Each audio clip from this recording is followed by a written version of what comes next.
very much. It's a pleasure to be here today. Let me share my screen and get my slides up. What I want to do today is talk to you about the work that me and my colleagues have been doing in messaging regarding functional foods.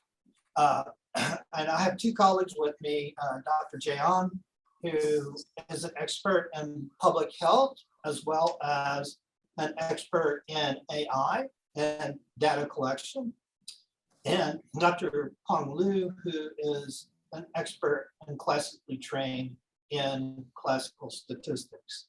I chair the Department of Agricultural Education and Communications at Texas Tech University. And it looks like my screen.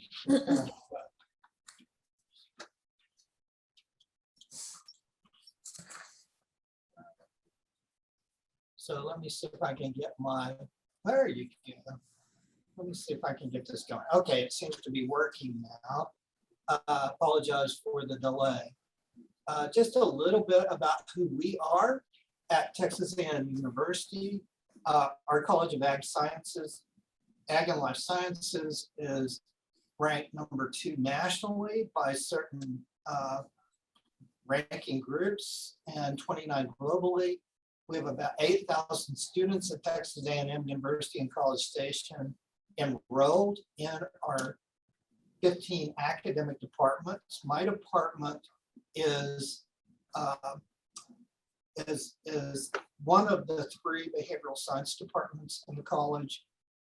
We focus on communication, education, and extension, and partner a great deal with our Borlaug Institute and Center for Conflict Development, which is sponsored predominantly by the Howard Buffett Foundation.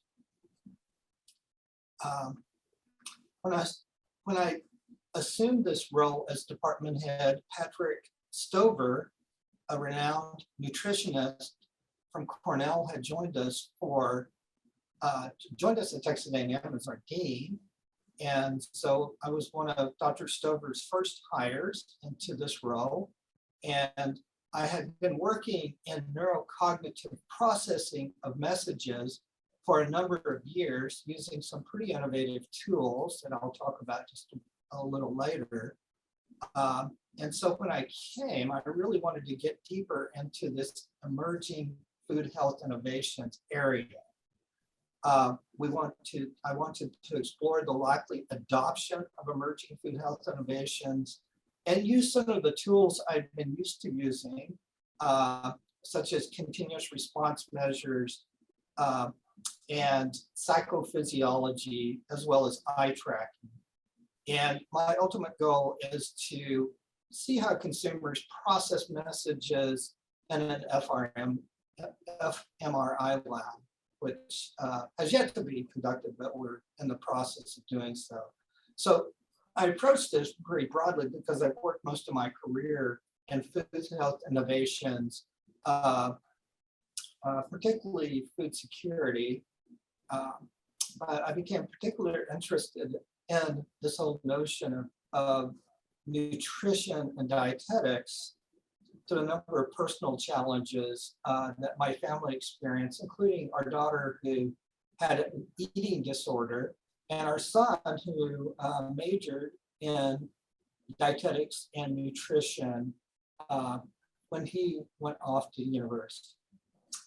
So we know the ag food sector is facing many challenges. We've got a lot of innovative products that are being driven to address these challenges, and the food system can benefit from the advantages of food innovations. And technology will drive food innovations. And we know that communication and effective communication is incredibly important. Recently, Dr. Stover added me to his internal advisory board for a $22 million annual project sponsored by USDA and the state of Texas called the Institute for Advancing Health Through Agriculture.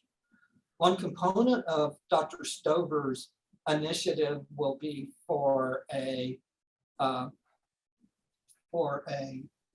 a center much like the Cochrane Institute that looks objectively at uh, at meta-analyses and scoping reviews on advanced, state-of-the-art health, as well as this more generic institute for advancing health through agriculture.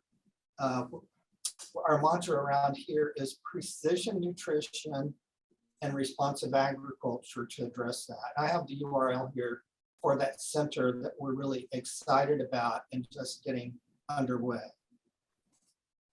This mimics very much Dr. Liu's presentation on formulation and processing, but I like her first figure that she showed us better than this one.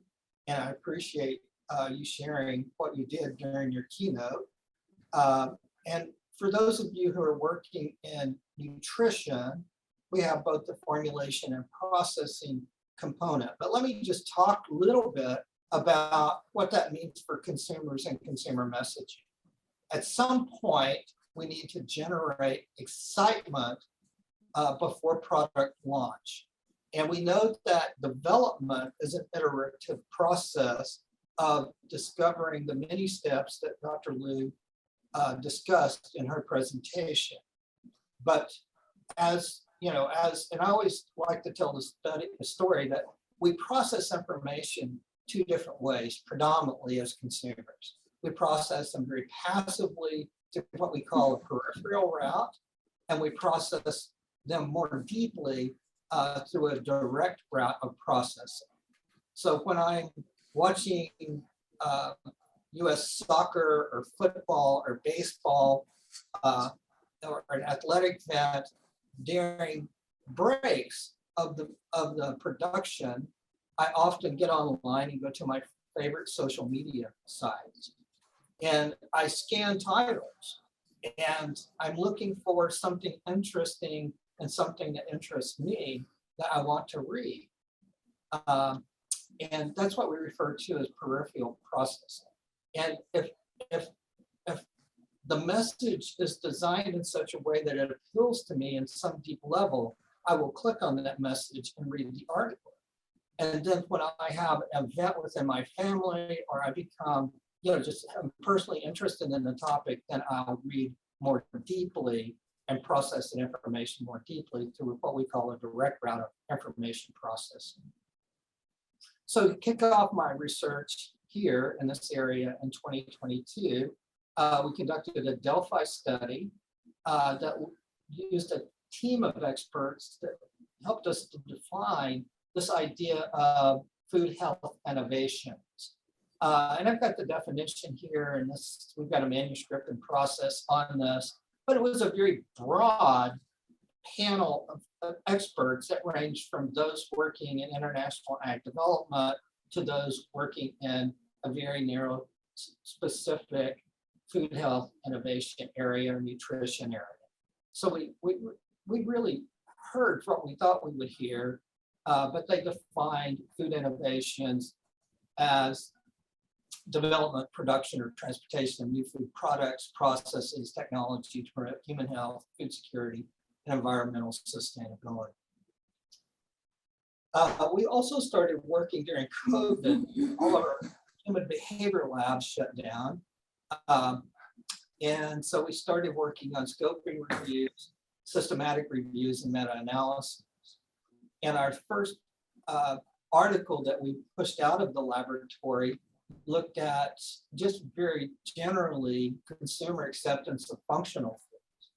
And not surprisingly, we found that consumer acceptance was based upon, in part, product characteristics, socio-demographic characteristics, psychological characteristics of the consumer, behavioral characteristics, and physical characteristics, whether they were struggling with a particular health issue or someone in their household was struggling with food health innovation.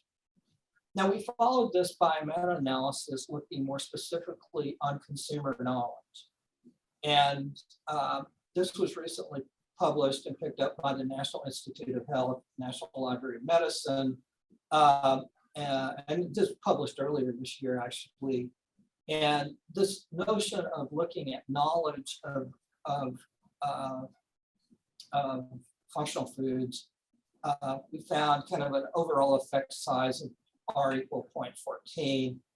And I've talked to both USDA and our colleagues at NSF about the importance of us being more systematic in our measures of how we define knowledge, for instance, because we know most measures will have a lot of measurement error in them, and we measure things so many different ways as social and behavioral scientists. We took this information thus far and developed a pretty basic conceptual framework for knowledge, value, health consciousness, subjective norms, and self-efficacy in terms of consumer adoption of functional foods. And we are in the process and have IRB approval to do a couple of large-scale surveys looking at this whole notion of functional foods. But just as you guys know, we have to define functional foods, and there's a lot of confusion around the definition. But where we're landing right now is this whole notion of representative communication pathways. And I'll talk a little bit about what we're doing with this in a moment, but this whole notion of representative communication pathways, I've adopted from some of the work I've done in climate change out of the Pacific Northwest of the United States, where we used representative ag pathways. I like the notion of communication pathways, where at the very front end of the research, we listen, ask, and share as recommended by the Center for Food Integrity. We know we don't listen very well to our publics. We assume a lot of things in our publics, and we need to listen better and ask and share information better. I've just hired a new scientist that came to us from Iowa State University in her area of interest and funded by NSF Career Award is science goodwill. How do we communicate goodwill to those of our stakeholders that we're trying to influence? The next step is in this representative communication pathway is always is strategic communication, and we do this by randomized controlled field experiments, and then we look more granularly when we have some findings that are significant and important to randomized controlled field experiments to take them into, take subjects into the laboratory, or take the laboratory to the subjects and conduct more granular experiences as they consume messages. And what our goal is to increase acceptance. Now, as we talk about these representative communication pathways, we have much to learn. And I'll share once again a couple of studies that we have going or just completed but haven't been published yet on these pathways. A fundamental question is, do the representative pathway represent consumers and different segments of consumer audiences, or do they represent types of functional foods, whether they're animal-based functional foods or plant-based functional foods, or lab-designed functional foods through gene editing, or some combination between the two. This is just right hot off an extraction that Dr. On has done using Altmetric Explorer. And like in many countries, what we've been encouraged to do in the US is become the knowledge expert in our field study. And so no longer is it acceptable just to publish an article in a refereed high impact journal, but the expectation is for you to promote your research and to get our information out in the public. Altmetric Explorer, and I'm not sure how many are you familiar with that, gives us a measure of social impact of our research. But so what Dr. On did was he did some data mining from Altmetric Explorer, and he used their data to look at how often a piece of research, not necessarily generated in the US, but a piece of research that could have been generated in Asia or Pakistan is being shared for the first time or the first post through SNS services. Now the donut next to the altmetric sign is the type of media that it's pulling from. And it uses mentions, mass media influence, Wikipedia references, citations, Twitter, Facebook, and other types of social media to to identify what's ultimately charged called an AAS, or all-metric attention score, which identifies how much attention each publication received. So we know the functional food trend right now, as a result of his hard work last week and this week, a number of things. And let me share those with you really quickly. In terms of original posts of research, it could, once again, it could be your research or it could be the research of others. The American audience is very interested in that. So most of the Facebook and Twitter SNS posts are coming from the United States, extracted by Altmetric. Now, Altmetric is also extracting from social media sites around the world. These are just the most popular in terms of frequency for, once again, the original post for social media, followed by Great Britain, Spain, Canada, and Australia.